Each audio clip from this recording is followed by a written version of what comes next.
अच्छा ठीक है, आप मुझे कहोगे भैया ठीक है, हमारा आदमी बड़ी कंपनियों में नहीं है, तो फिर मुझे बताओ मीडिया के मालिकों में आपके नागर नाम वाले कितने हैं? अब ऐसे आइडिया तो नहीं है। मैं बताता हूं, एक भी नहीं है। तो हिंदुस्तान में कभी मनरेगा की लिस्ट देखिए, देखिए उसमें आपको पिछड़े वर्ग के लोग मिलेंगे? बहुत कम है पिछड़े वर्ग की। भरी हुई है। आप ये जो सड़क बनाते हैं, हिंदुस्तान का जो लोग बनाते हैं, किन लोगों की लिस्ट निकाल लो, मजदूरों की लिस्ट निकालो, तो उसमें आपको पिछड़े वर्ग, दलित, आदिवासी मिलेंगे? नहीं मिलेंगे। क्यों नहीं मिलेंगे? कम है। भरे हुए। तो मेरा कहना, आप करते क्या हो? मैं इंजीनियर हूं और अच्छा, क्या व्यापार करते हो? इलेक्ट्रॉनिक्स का। इलेक्ट्रॉनिक्स का व्यापार करते हो। मुझे बताओ भैया, नोटबंदी से आपका फायदा हुआ, नुकसान? नुकसान ही हुआ। कितना नुकसान हुआ आपका? नुकसान ऐसा है कि जो हमारा रोटेशन था वो एकदम रुक गया, उसको समय लगा फिर करने के लिए। तो ये जो नुकसान आपके साथ नुकसान किया गया, ये जो आपका रोटेशन बंद हुआ, इसका फायदा किसको हुआ? अब इसका फायदा तो सरकार को ही होगा। और किसको हुआ? अब बड़े वो। अच्छा बताओ, अदानी का नुकसान हुआ, फायदा हुआ? सर उसका तो फायदा ही होगा। उसका फायदा हुआ। अच्छा भैया, जीएसटी से आपका फायदा हुआ, नुकसान हुआ? नुकसान हुआ। कितना नुकसान हुआ? अब इतना तो नहीं है लेकिन नुकसान ही हुआ ना, अगर कैलकुलेशन करेंगे तो अपना नुकसान ही है। अदानी का नुकसान हुआ, फायदा हुआ? उनका तो सर डबल फायदा हुआ। तो भैया, जीएसटी से अदानी का फायदा, आपका नुकसान। तो सर ये ओबीसी की जो भागीदारी आप कह रहे हैं, तो ये कैसे बढ़ेगी? आपके हिसाब से कैसे बढ़ेगी कि ओबीसी की भागीदारी हम ऐसे बढ़ाएं? अब ये आपने काम का सवाल पूछा, सबसे जरूरी सवाल पूछा। आपको कभी चोट लगी है? बिल्कुल लगी है। आप कभी अस्पताल गए हो? बिल्कुल गए। जब आपको चोट लगी, अस्पताल में डॉक्टर ने कहा भाई नागर साहब एक्सरे कराओ, हाँ कराना पड़ता है ना? कराना पड़ता है, वो जो बोलेंगे वो करना पड़ेगा। तो मैं वही कह रहा हूं, हिंदुस्तान का एक्सरे करा लेते हैं। कैसे कराते हैं? जाति जनगणना सबको पता लग जाए, इस देश में पिछड़े कितने, दलित कितने, आदिवासी कितने, और किसके पास कितना धन है। अंबानी के पास कितना धन, अदानी के पास कितना धन, नागर जी के पास कितना धन, कितने वर्ग के पास कितना धन, साफ कर दो। जी बिल्कुल पता चलेगा, अगर करेंगे तो पता चलेगा। अब डेटा का जमाना है। आप छोटा व्यापार करते हो, मैं छोटा ही व्यापारी हूँ। आप डेटा को समझते हो? जी बिल्कुल डेटा को समझता हूँ, मैं इंजीनियर हूँ। 21वीं सदी डेटा का जमाना है। तो मैं सिर्फ एक बात कह रहा हूं भैया, साफ कर दो, एक्सरे कर दो, डेटा निकाल दो, पता लग जाएगा पिछड़े वर्ग के पास कितना, दलित के पास कितना, गरीब जनरल कास्ट के पास कितना, अदानी के पास कितना, अंबानी के पास कितना। यही बात है। अब मैंने एक्सरे की बात की। धन्यवाद भाई। थैंक यू सो मच, आपसे मिलकर अच्छा लगा। Thank you brother. गले लग जाओ। बात सुन लो, मेरे हाथ में हो, आपने मेरे हाथ में दे दिया, तो पहले मैं एक्सरे कराऊंगा, उसके बाद में एमआरआई कराऊंगा। मतलब पूरी निचोड़ निकाल दूंगा किसके पास क्या है, और उसके बाद सच्ची भागीदारी शुरू हो जाएगी। और हम रुकेंगे नहीं जब तक हिंदुस्तान का एक्सरे और एमआरआई हो जाए। और हम आपकी मदद चाहते हैं कि आप हमारी मदद करके ये काम करवा दें। एक सेकंड, भूल गया अग्निवीर की बात तो मैं भूल गया, और पेपर लीक की बात भूल गया भैया। और जो पुलिस वाले मुस्कुरा रहे हैं, आपका भी धन्यवाद। जय हिंद। अच्छा ठीक है, आप मुझे कहोगे भैया ठीक है, हमारा आदमी बड़ी कंपनियों में नहीं है, तो फिर मुझे बताओ मीडिया के मालिकों में आपके नागर नाम वाले कितने हैं? अब ऐसे आइडिया तो नहीं है। मैं बताता हूं, एक भी नहीं है।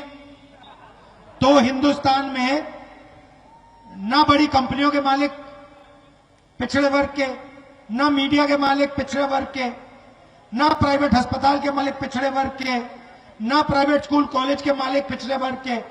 हिंदुस्तान का बजट लाखों करोड़ रुपए का है, 90 आईएएस अफसर उसको बांटते हैं। उसमें से बता दो नागर कितने? कोई भी नहीं है। एक भी नहीं है। और पिछड़े वर्ग के उसमें 3 लोग हैं। और अगर हिंदुस्तान की सरकार 100 रुपए खर्च करती है, 6 रुपए पिछड़े दलित और आदिवासी वर्ग के अफसर खर्च करते हैं। अच्छा, एक और बात बताइए, आपने कभी मनरेगा की लिस्ट देखी है? देखिए, उसमें आपको पिछड़े वर्ग के लोग मिलेंगे? बहुत कम है पिछड़े वर्ग। भरी हुई है।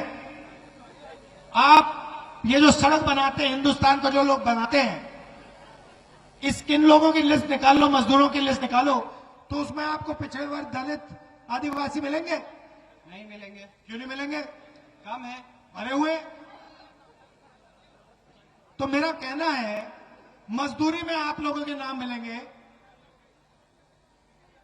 बेरोजगार युवाओं में आपके नाम मिलेंगे, मगर कंपनी के मालिक में आपके नाम नहीं मिलेंगे।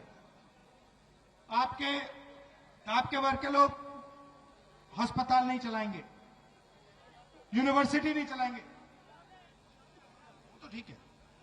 तो मेरा कहना है कि अन्याय हो रहा है, सामाजिक अन्याय हो रहा है, भयंकर सामाजिक अन्याय हो रहा है।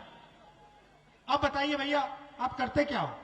मैं इंजीनियर हूँ और अच्छा, क्या व्यापार करते हो? इलेक्ट्रॉनिक्स का। इलेक्ट्रॉनिक्स का व्यापार करते हो। मुझे बताओ भैया, नोटबंदी से आपका फायदा हुआ, नुकसान? नुकसान ही हुआ। कितना नुकसान हुआ आपका? नुकसान ऐसा है कि जो हमारा रोटेशन था वो एकदम रुक गया, उसको समय लगा फिर करने के लिए। तो ये जो नुकसान आपके साथ नुकसान किया गया, ये जो आपका रोटेशन बंद हुआ, इसका फायदा किसको हुआ? अब इसका फायदा तो सरकार को ही होगा। और किसको हुआ? अब बड़े वो। अच्छा बताओ, अदानी का नुकसान हुआ, फायदा हुआ? सर उसका तो फायदा ही होगा। उसका फायदा हुआ। अच्छा भैया, जीएसटी से आपका फायदा हुआ, नुकसान हुआ? नुकसान हुआ। कितना नुकसान हुआ? अब इतना तो नहीं है, लेकिन नुकसान ही हुआ ना। अगर कैलकुलेशन करेंगे तो अपना नुकसान ही है। अदानी का नुकसान हुआ, फायदा हुआ? उनका तो सर डबल फायदा हुआ। तो भैया, जीएसटी से अदानी का फायदा, आपका नुकसान। नोटबंदी से अदानी का फायदा, आपका नुकसान। 73% आबादी में से आपको ब्यूरोक्रेसी में एक बंदा नहीं मिलेगा, मीडिया में एक नहीं मिलेगा, बड़े उद्योगपतियों में नहीं एक मिलेगा। हाईकोर्ट 600 पे अभी, एक सेकंड, 650 हाईकोर्ट के जज हैं, ठीक है? उसमें बताओ भैया, पिछड़े वर्ग के कितने? बहुत कम है। सब मिलाओ, 73% आबादी मिलाओ, तो आपको 650 में से 100 मिलेंगे। तो आपकी भागीदारी कहीं है ही नहीं। और प्रधानमंत्री जी कहते हैं मैं पिछड़े वर्ग का हूं। मैं बताता हूं, आप पूछो।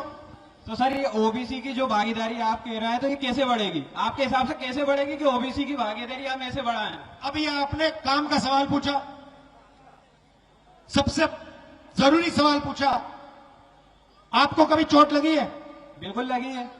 आप कभी अस्पताल गए हो? बिल्कुल गए। जब आपको चोट लगी, अस्पताल में डॉक्टर ने कहा भाई नागर साहब एक्सरे कराओ, हाँ, कराना पड़ता है ना?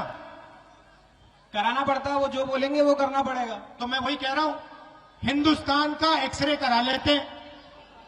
कैसे कराते हैं? जाति जनगणना सबको पता लग जाए, इस देश में पिछड़े कितने, दलित कितने, आदिवासी कितने, और किसके पास कितना धन है। अंबानी के पास कितना धन, अदानी के पास कितना धन, नागर जी के पास कितना धन, कितने वर्ग के पास कितना धन, साफ कर दो। जी बिल्कुल, पता चलेगा। अगर करेंगे तो पता चलेगा। अब डेटा का जमाना है। आप छोटा व्यापार करते हो, मैं छोटा ही व्यापारी हूँ। आप डेटा को समझते हो? जी बिल्कुल, डेटा को समझता हूँ। मैं इंजीनियर हूँ। 21वीं सदी डेटा का जमाना है। तो मैं सिर्फ एक बात कह रहा हूं भैया, साफ कर दो, एक्सरे कर दो, डेटा निकाल दो, पता लग जाएगा पिछड़े वर्ग के पास कितना, दलित के पास कितना, गरीब जनरल कास्ट के पास कितना, अदानी के पास कितना, अंबानी के पास कितना। यही बात है। अब मैंने एक्सरे की बात की। धन्यवाद भाई। Thank you so much. आपसे मिलकर अच्छा लगा। Thank you brother. गले लग जाओ।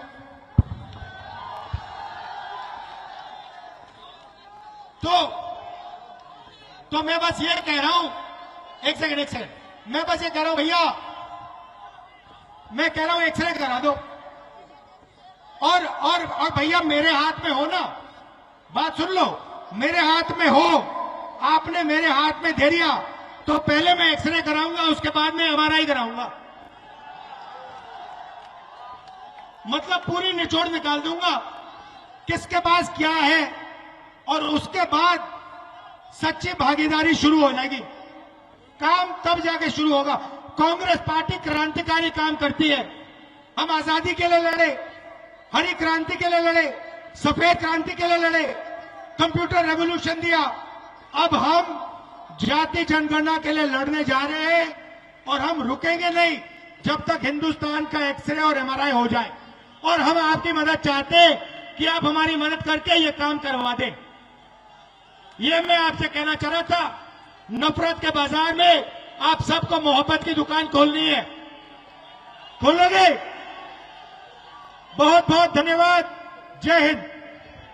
अच्छा एक सेकंड, भूल गया अग्निवीर की बात तो मैं भूल गया, और पेपर लीक की बात भूल गया। भैया यहां पे जो युवा खड़े हैं, आपका पेपर लीक हुआ कभी?